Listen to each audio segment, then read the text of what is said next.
Salam alaikum, sincère salutation, que la paix et le salut de Dieu soient sur vous, salam alaikum. Aujourd'hui c'est le 6 mars, nous fêtons la Sainte Colette de Corbie, la Sainte Colette quoi, c'est le 6 mars. Bon 6 mars à vous déjà. Et Sainte Colette de Corbie, née le 13 janvier 1381 à Corbie en Picardie, morte le 6 mars 1447 à Gand, en Flandre. Entrée en religion, elle réforma l'ordre des Clarisses et certains couvents masculins de l'ordre franciscain. Elle fut béatifiée en 1625 et canonisée en 1807. Liturgiquement, elle est commémorée le 6 mars. Alors les Clarisses.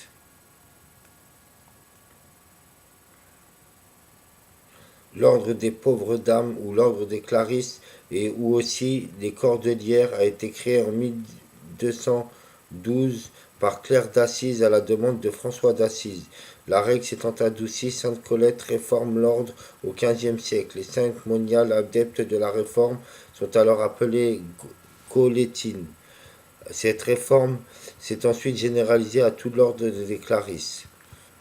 Alors, Sainte Colette de Corbie, donc le 6 mars, nous fêtons le 6 mars. Sainte Colette de Corbie, réformatrice des Clarisses, martyre en 1447.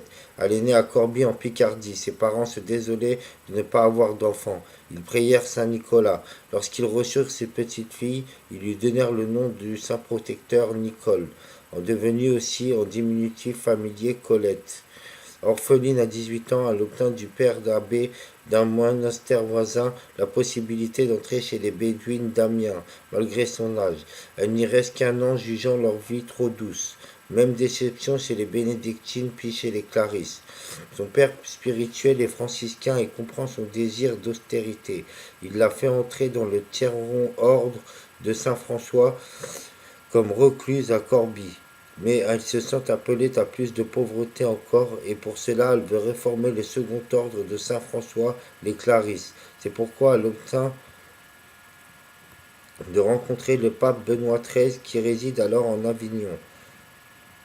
Ce pape n'était qu'un antipape du grand schisme qui déchirait alors l'Orient, mais son sens spirituel était réel et profond. Il reçoit la profession religieuse de Sainte Colette dans la règle de Saint-Clair et la nomme abbesse de tous les monastères qu'elle sera amenée à fonder ou réformer. Cette décision sera confirmée par Alexandre V, le pape de Rome.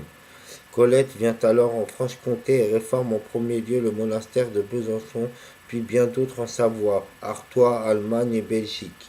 Elle mourra à Gand et son corps à la Yarma par la suite fut transporté à Poligny dans le Jura. En 1432, Colette fonde au Puy le monastère de l'Ave Maria. 14 religieuses participent à cette aventure. Elle reste 2 ans au Puy en Velay. À Gand, en Flandre, en l'an 1449, Sainte Colette Boilet, vierge qui mena pendant 3 ans une vie très austère, recluse dans une maisonnette attenant à l'église de Corbie, puis admise à la profession de la règle de Sainte-Claire, elle réforma un grand nombre de monastères de Clarisse selon la manière de vivre primitive en y introduisant surtout l'esprit de pauvreté et de pénitence. Sainte Colette à ses sœurs, je vous recommande toujours la sainte règle, que vous preniez garde que tout soit bien fait et bien gardé, afin que la charge qui vous est commise, vous puissiez rendre bon compte à Dieu. Le labeur est bref, mais le repos est long. À la Yarma, Sainte Colette. Voilà, alors le 6 mars, nous fêtons aussi donc la Sainte Colette, la Sainte Cadroé, la Sainte Croix-Dégande, la Sainte Colette, la Sainte Colline, la Sainte Collinette, la Sainte Cosette, la Sainte Cosette, la Sainte Fridolin, la Sainte Kinéburge, la Sainte Kinéouide, la Sainte Linette, la Sainte Nette, la Sainte Nicoletta, la Sainte Rodgang et la Sainte Tiba, la Yahum. Voilà, bon 6 mars à vous, que la paix et le salut de Dieu soient sur vous.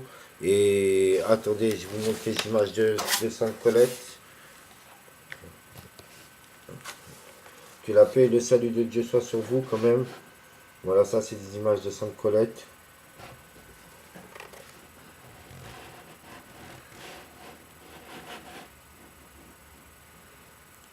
Voilà, ça c'est des images de Sainte Colette. Ça c'est un vêtement de Sainte Colette qui est conservé dans l'église de Bethléem. Ça, c'est les reliques de Sainte Colette. Ça, c'est un tableau représentant Sainte Colette en train de prier. Et ça, c'est une statue de Sainte Colette.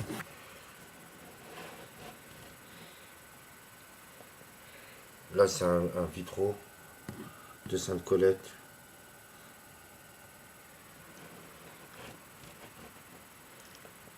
Et là, voilà, c'est des images de Sainte Colette à la Yahma. Bon Simars à vous. Bon Simars à vous. Et que la paix et le salut de Dieu soient sur vous. Et salam alaikum. C'était donc le 6 mars à Sainte Colette. Salam alaikum.